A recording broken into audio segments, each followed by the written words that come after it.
We have changed, we have showered, we're a little more presentable now. We got our stuff all packed into the Scamp. Redford just hopped into the Jeep, and now we are heading off to the winery.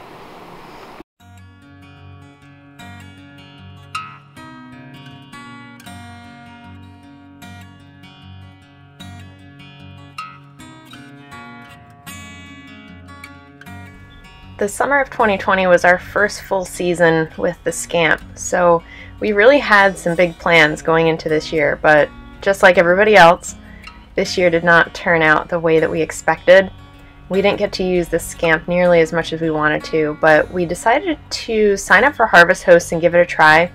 We found out there were about 5 Harvest Host locations within roughly an hour drive of us, like Bellview Winery here. So we wanted to see how the whole situation worked.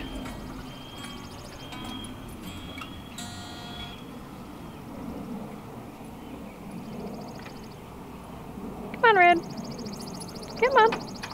Good boy. I was just thinking door that way just for privacy. Yeah. Hello.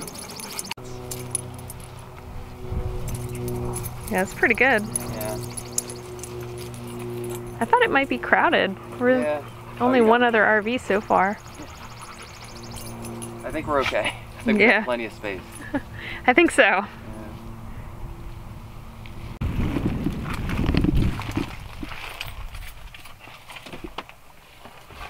Yeah, not bad. That stuff just slid out. I gotta fix the cargo net. Yeah, okay.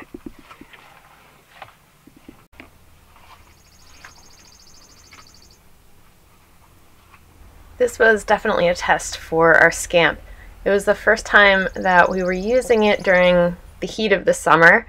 It was July and we were parked in a field with full sun.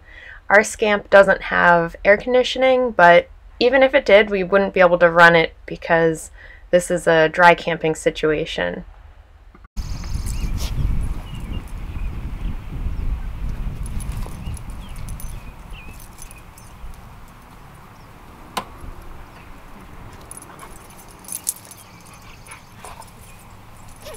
He's rolling around.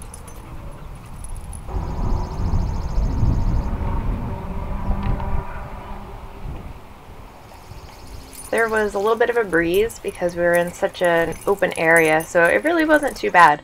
And the way that we parked the Scamp gave us this nice patch of shade without even having to put the awning out, and that worked really well. Now, every Harvest Host runs things slightly differently. At Bellview Winery, they were having live music tonight, so we made a reservation over the phone to hold a table. And it costs $20 to hold your table, and then when you get there, they give you a $20 voucher to use toward your wine, which is a pretty nice setup.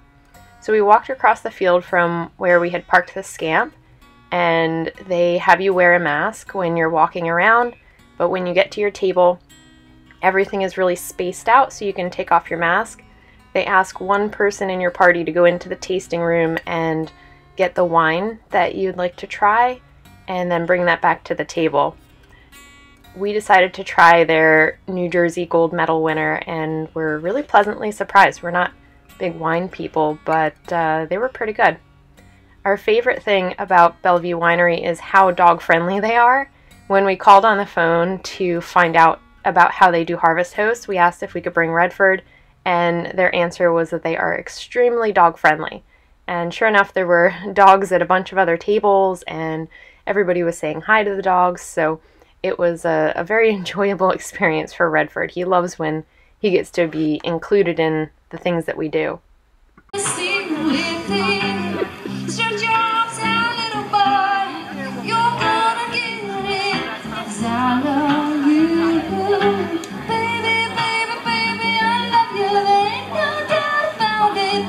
When you get to your table, they also give you a menu from a food truck, and there's an app that you use to order your food, and then they send you a text when your food is ready, and you just go over and pick it up.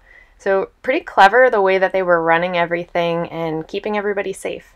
Like you.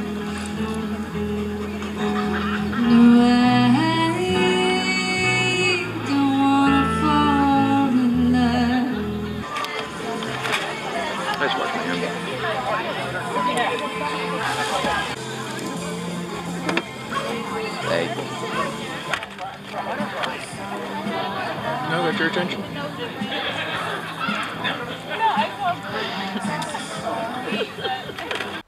Bellview Winery really did a great job organizing this event, having the live music and, of course, the wine and the food just really well organized. It's very good.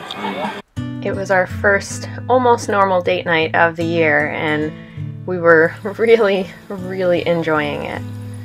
The nicest thing is that when everything is done, you just get up and walk across the field over to the Scamp, and then we get to relax and enjoy the sounds of the winery as everybody else leaves and it gets quiet.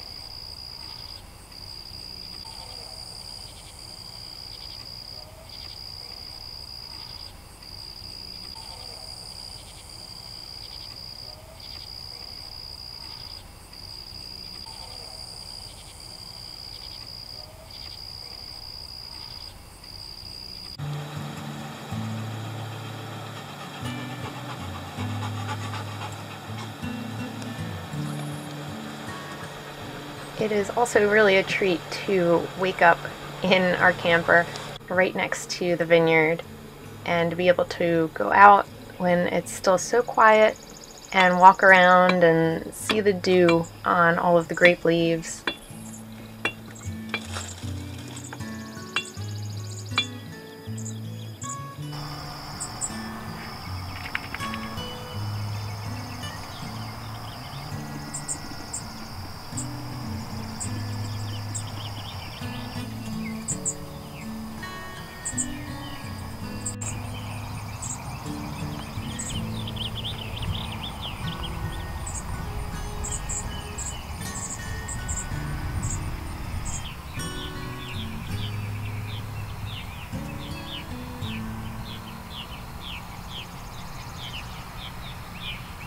As the sun came up, it started to get hot pretty quickly, so we switched our chairs over to sit next to the grapevines as we had our coffee so that we still had a little bit of shade.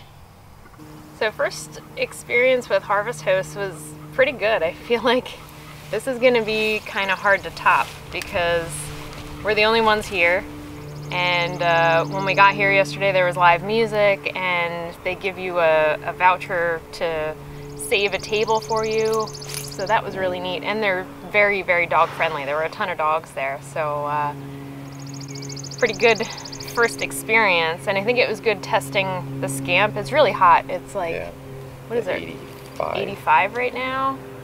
Almost 90. And just having the fan, the Fantastic fan on, it was pretty comfortable sleeping last night. It was like in the 70s last night, but in the morning it started to get hot really early.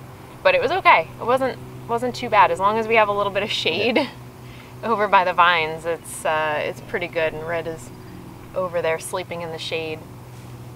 So I'm looking forward to trying some of the other Harvest Hosts in the area because it's nice that it was less than an hour for us to get here. So it's easy for us to just pop over without it being a big production.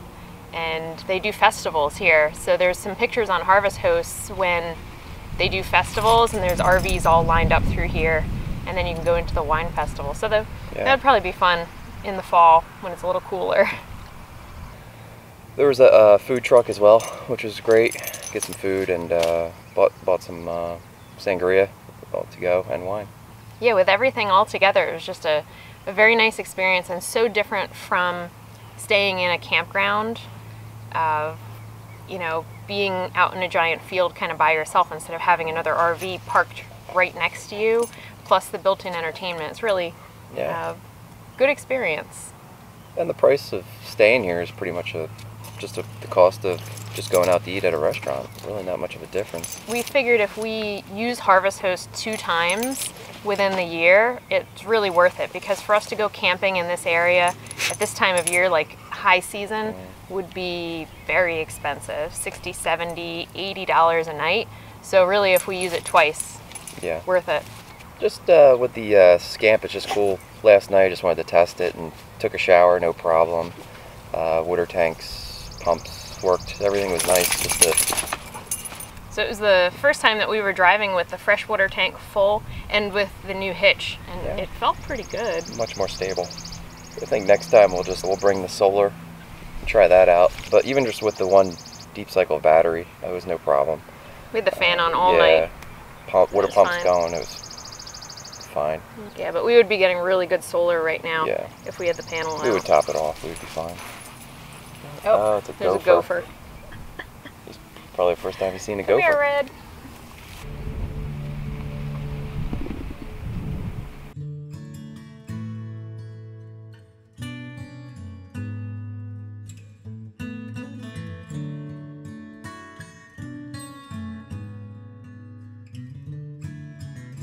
We got the Scamp all packed up and ready to go, which usually doesn't take long, but especially when you're dry camping, it's really pretty quick because you don't have to deal with any hookups. And then we headed back toward home.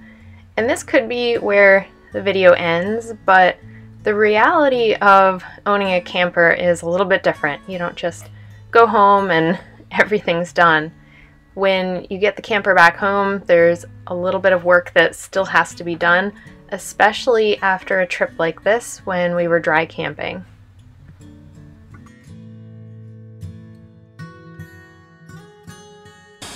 We stopped at a car wash on the way home to give the Scamp a quick wash, get off some of the dirt from driving around in an open field. We knew that we weren't going to be using the Scamp for the next couple weeks, so we wanted to make sure that it was clean before we put it into the storage lot.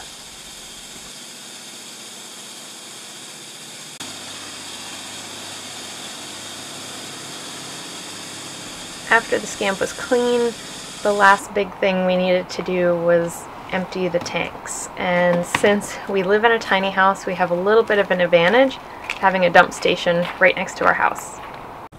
Since Harvest Host is basically like a boondocking situation, we got this portable tank so that we can empty afterwards. And I feel like we really made full use of the systems, which we don't always do. We filled the fresh water for the first time when we were traveling. We were using the water pump. We used the bathroom. Patrick took a shower. So definitely getting a lot more comfortable with the systems.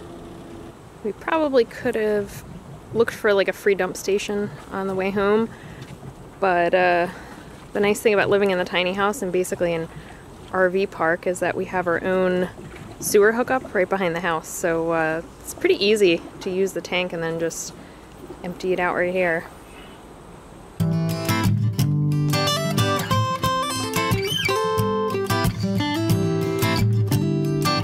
Well, you worried about you and me, the injustice, the next president to be, the news and what you hear, your career. It's time for you to face those fears, and it's all fair to be aware, and I'll be there, so don't be scared. Just take a deep breath of air, and 1, 2, 3 to 10, you begin to focus again.